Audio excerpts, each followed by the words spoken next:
Here's your order po. Thank you. May kailangan po kayo, sir? Sir?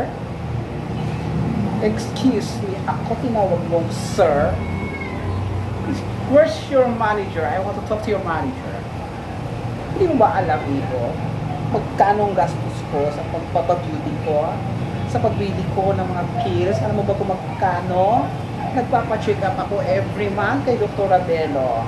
Tapos tatawagin mo ng akong sir? Oh. Dahil dyan, tumayo ka ng 2 oras. 2 oras? 2 hours kang tatayo dyan. Dali lang, sir. Wait lang.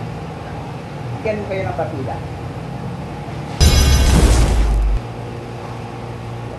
2 hours lang? Gawin natin yung 12 hours yung pagtatayo ko rito. Kumain ka ng 12 hours, tatayo ako rito ng 12 hours. Okay?